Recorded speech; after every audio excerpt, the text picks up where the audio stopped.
नमस्कार कक्षा 12वीं वाले छात्र, अपना केमिस्ट्री का त्रैमासिक परीक्षा का पेपर देख लीजिएगा।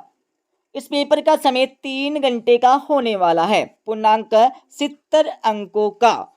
आपको इस पेपर का फुल सॉल्यूशन इसी वीडियो में मिलने वाला है।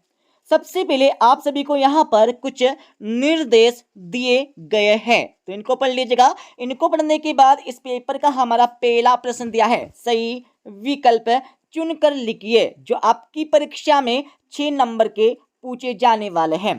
पहला आपका दिया है 1000 ग्राम विलायक में उपस्थित विलय के मोलों की संख्या को क्या कहते हैं। तो पहले में आपको लिखना होगा ब वाला, मोललता कहते हैं। दूसरा आपका दिया है 1 फैराडे विद्युत का मान, तो 1 फैराडे विद्युत का मान कितना होता है ये आपको बताना होगा। तो दूसरे में आपको राइट आंसर लिखना होगा द वाला, 96,500 कूलाम। तीसरा देख लीजिएगा, संचायक सेल में प्रयुक्त होने वाला पदार्थ है, तो तीसरे में आपको राइट आंसर लिखना होगा स वाला, लेड। चौथा आप देख लीजिएगा, क्रोमियम परमाणु में अयुग्मित इलेक्ट्रॉन की संख्या होती है, तो कितनी होती है ये आपको बताना होगा। तो चौथे में आपको राइट आंसर लिखना होगा द वाला, 6 होती है। पांचवा आपका दिया है मोहर लवण है, तो इसमें आपको लिखना होगा अ वाला, दिक लवण। छठा आपका दिया है आइसो साइनाइड परीक्षण देता है, तो कैसा परीक्षण देता है ये आपको बताना होगा। तो छठे में आपको राइट आंसर लिखना होगा अ वाला, प्राथमिक एमिन देता है। दूसरा प्रश्न देख लीजिएगा। दूसरे प्रश्न में आप सभी को रिक्त स्थानों की पूर्ति करके लिखना है जो आपकी परीक्षा में 6 नंबर के पूछे जाने वाले हैं। पहला देख लीजिएगा, एक आदर्श विलियन वह है जो सभी परिस्थितियों में किस नियम का पालन करे। तो पहले में आपको लिखना होगा राउल्ट, राउल्ट का नियम का पालन करे, यह आपको लिखना होगा पहले का आंसर। दूसरा देख लीजिएगा, विलियन जिनके परासरण दाब समान होते कौन से विलियन कहलाते हैं। तो दूसरे में आपको लिखना होगा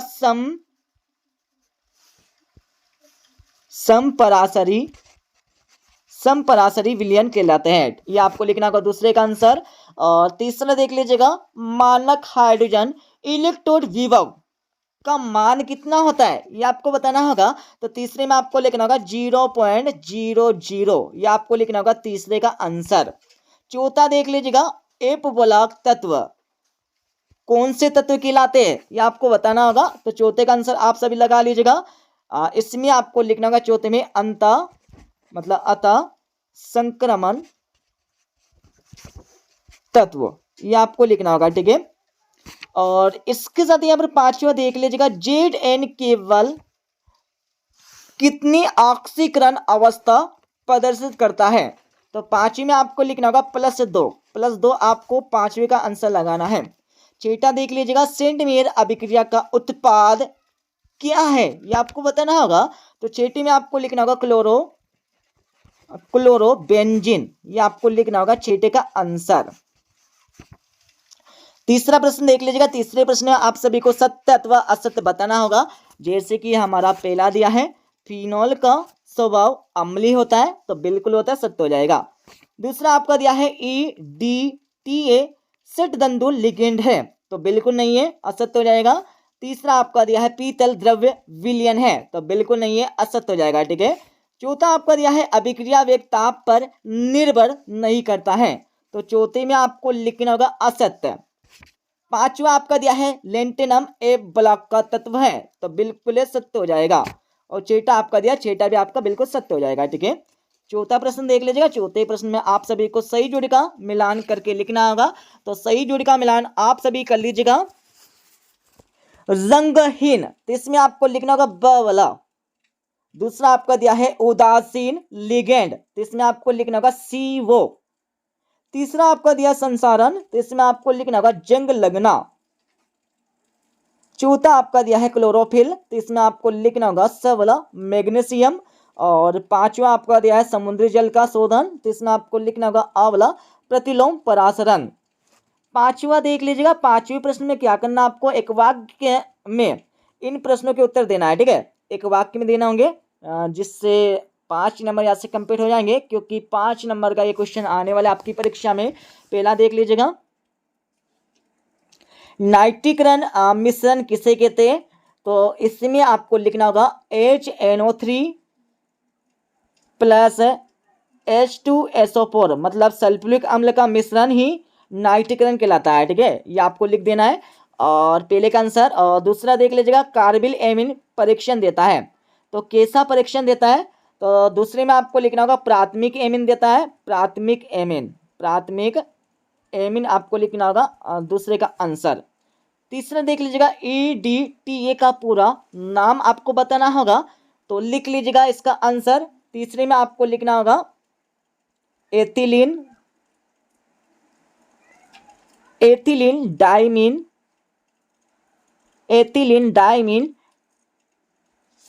टेट्रा एसेटिक एसिड, यह आपको लिख देना है यहाँ पर। ठीक है, EDTA का पूरा नाम। चौथा देख लीजिएगा, चौथे में क्या पूछा है? गैसों का द्रव में विलीयता का नियम किसने दिया? तो भाई साहब इसका नियम किसने दिया था ये आपको बताना है। ठीक है, तो चौथे में आपको लिखना होगा हेनरी ने दिया था, ये आपको लिखना है।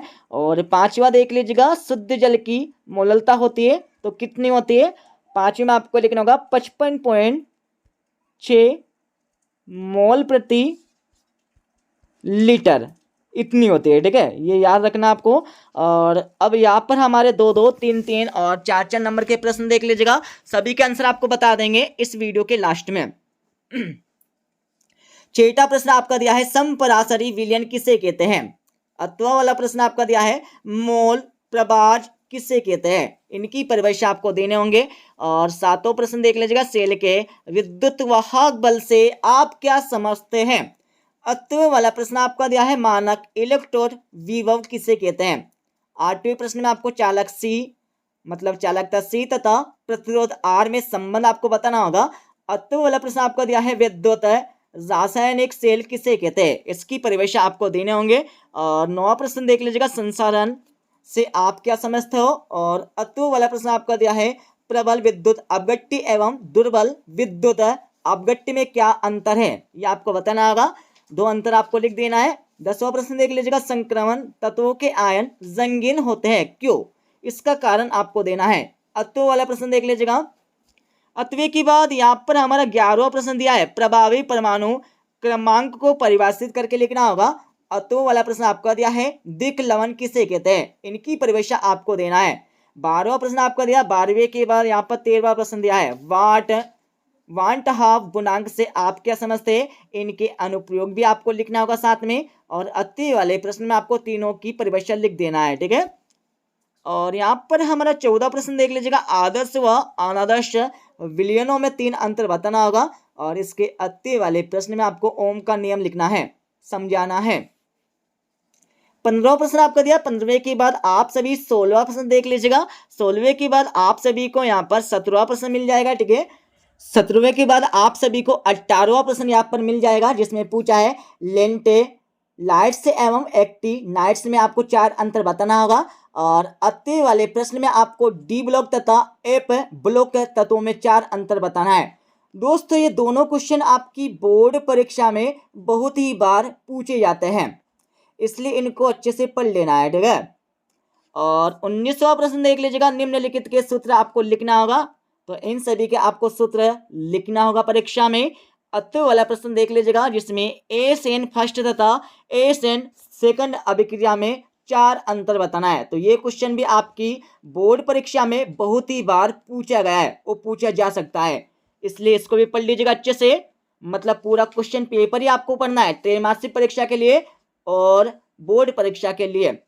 20वां प्रश्न देख लीजिएगा। 20वें के बाद आप सभी को इसका अत्व वाला प्रश्न मिल जाएगा, जिसमें क्या करना है, निम्न को समझाकर लिखना है, केवल समीकरण आपको देना है। ठीक है, तो सभी की आपको समीकरण लिख देना है, जिससे 4 नंबर यहाँ से कंप्लीट हो जाएंगे। और ये क्वेश्चन भी आपकी बोर्ड परीक्षा में बहुत ही बार पूछा गया है, वो पूछा जा सकता है, इसलिए इसको भी अच्छे से पढ़ लेना है, समझ लेना है, याद कर लेना है। अब मैं इस क्वेश्चन पेपर का फुल सॉल्यूशन आप सभी को बता देता हूं, जिससे आप सभी केमिस्ट्री के पेपर में 70 में से 70 अंक लेकर आ जाएंगे। जैसे कि हमारा पहला प्रश्न पूछा गया था सही विकल्प वाला, तो इनके आंसर आप सभी देख लीजिएगा, जिससे 6 नंबर यहाँ से कंप्लीट हो जाएंगे। और दूसरे प्रश्न के आंसर आपको यहाँ पर दिए गए हैं, जिसमें रिक्त स्थानों की पूर्ति करने के लिए बोला गया था। तीसरे प्रश्न में आपको सत्य अथवा असत्य बताने के लिए बोला गया था। और चौथा प्रश्न देख लीजिएगा, जिसमें सही जोड़ का मिलान करने के लिए बोला गया था। पांचवें प्रश्न में आप सभी को एक शब्द अथवा एक वाक्य में उत्तर लिखना था। और हम चलेंगे यहाँ पर 2-2, 3-3 और 4-4 नंबर के प्रश्नों के उत्तर पर। तो आप सभी यहाँ पर छठे प्रश्न का आंसर देख लीजिएगा, ठीक है। छठे के बाद आप सभी को यहाँ पर छठे प्रश्न का अतवी वाले का आंसर यहाँ से मिल जाएगा, जिसमें पूछा गया था मोल प्रभाज किसे कहते हैं। और आप सभी को सातवें प्रश्न का आंसर यहाँ से मिल जाएगा।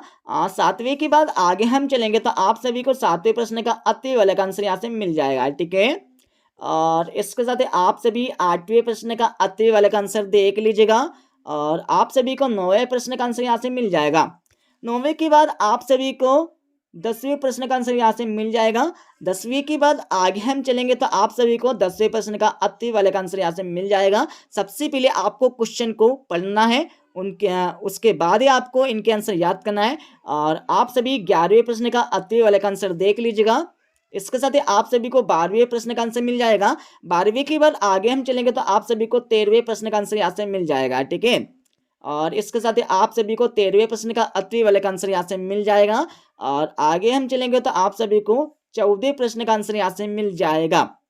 आप सभी यहाँ पर 14वें प्रश्न का अतवी वाले का आंसर देख लीजिएगा।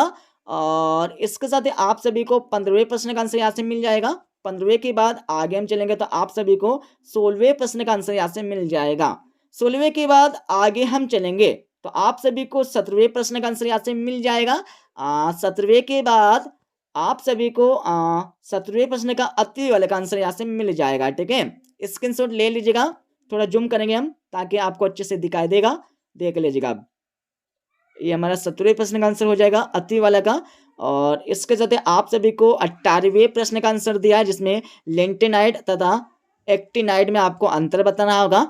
और ये हमारा 18वें प्रश्न का अति वाले का आंसर हो जाएगा, जिसमें डी ब्लॉक के तत्व तथा ए ब्लॉक के तत्वों में अंतर बताना है।